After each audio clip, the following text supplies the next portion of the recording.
सुप्रभात बच्चों। वर्ग नवम एवं दसम दोनों क्लास के बच्चे ध्यान देंगे। वाच्य परिवर्तन बोर्ड का एग्जाम में भी आता है, इसलिए ध्यान देंगे।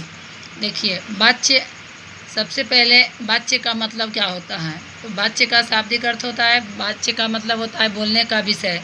जब हम बोलते हैं तो वाक्य किस पर जाता है? कर्ता पर जाता है, कर्म पर जाता है या भाव पर जाता है? जिस पर वो वाक्य जाता है वही वाच्य हुआ। तो आप समझिएगा वाक्य के द्वारा कि वाक्य किस तरह से ये लिखा हुआ है।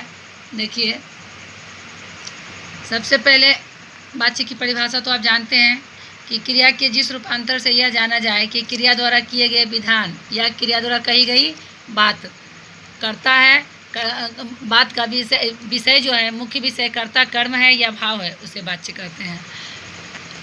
कहने का मतलब हुआ कि क्रिया के जिस रूप से यह बोध हो कि वाक्य में क्रिया जो है कर्ता कर्म या भाव में से किसके अनुसार प्रयुक्त हुई हो, किसके अनुसार, वो आप वाक्य पढ़ के समझिएगा, तो उसे वाच्य कहते हैं।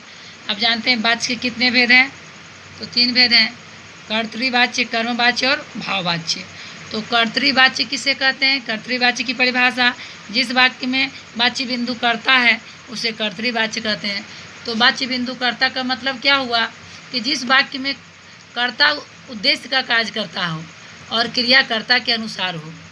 कर्ता जो है उद्देश्य का कार्य करता है, उद्देश्य यानी उद्देश्य किसे कहते हैं? तो वाक्य में जिसके विषय में कहा जा रहा है वही उद्देश्य है। तो कर्ता जो है उद्देश्य का कार्य करता है और क्रियाकर्ता के अनुसार हो, उसे कर्तृवाच्य कहते हैं। जैसे बच्चा पुस्तक पढ़ता है, राम रोटी खाता है, लड़का सोता है, लड़कियां गाती है, ये सब जो क्या है, कविता गाना गाए, ये वह व्यायाम कर रहा है, ये सब क्या है? कर्तृवाच्य का उदाहरण है। इसमें कर्ता है, कर्ता की प्रधानता है, इसमें लिंग वचन कारक जो है सब कर्ता के अनुसार बदलेगा। अब देखिए ये कर्मवाच्य क्या है? तो जहाँ वाच्य बिंदु कर्ता न होकर, जहाँ वाच्य बिंदु कर्ता न होकर कर्म हो, वह कर्मवाच्य कहलाता है।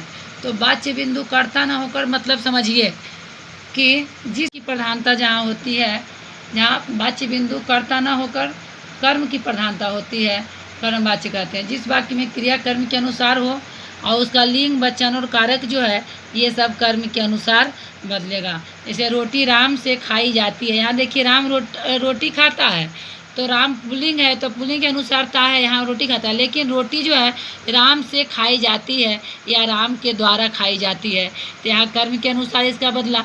कविता से गाना गाया जाएगा, कविता से गाना, कविता स्त्री लड़की है लेकिन गाना जो है पुल्लिंग है तो गाना गाया जाएगा, उसे व्यायाम किया जा रहा है। तो हमेशा कारगिल युद्ध में हजारों सैनिक शहीद हो गए, जिस तरह से आप देख सकते हैं। तो यहाँ कर्म की छात्रों द्वारा नृत्य नाटक प्रस्तुत किया जा रहा है, यहाँ कर्म के अनुसार इसका लिंग वचन कारक सब बदल रहा है। आप देखेंगे भाववाच्य, तो भाववाच्य में क्या है कि जहाँ वाच्य बिंदु न तो कर्ता हो न कर्म, बल्कि क्रिया का भाव ही मुख्य हो, उसे भाववाच्य कहा जाता है।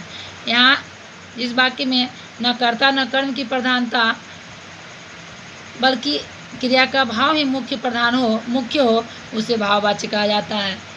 आप जिस तरह से कहिए, क्रिया के जिस रूप से कर्ता व कर्म के स्थान पर भाव की प्रधानता हो, भाववाच्य कहलाता है। जैसे है मुझसे नहीं सोया जाता, बच्चों द्वारा सोया जाता है, यहाँ बच्चों द्वारा सोया जाता है, यहाँ भाव की प्रधानता है। अब चला जाए, मुझसे बैठा नहीं जाता, यहाँ भाव आप देख नहीं रहे हैं, यहाँ अनुभव हो रहा है कि मुझसे बैठा नहीं जाता है। यहाँ देखिए आपको ये सब अगर तीनों, तो आपको फिर निर्देशानुसार एग्जाम में पूछता है कि कर्तृवाच्य से कर्मवाच्य में बदलें, कर्म से भाव बदलें। तो आप जैसे राम रोटी खाता है तो रोटी राम के द्वारा खाई जाती है। आप जैसे कविता गाना गाएगी तो यहाँ कर्मवाच्य में क्या है? कविता से गाना गाया जाएगा, क्या है? वह व्यायाम कर रहा है, उससे व्यायाम किया जा रहा है। आप जैसे भी कहिए भाववाच्य, बच्चों सो रहे हैं तो बच्चों द्वारा सोया जाता है।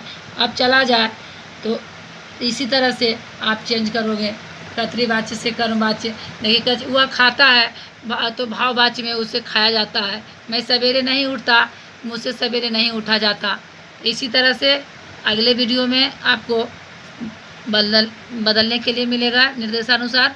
वाच्य परिवर्तन करें, निर्देश दिया हुआ रहेगा और आप लोग करके भेजोगे अगले वीडियो में। धन्यवाद।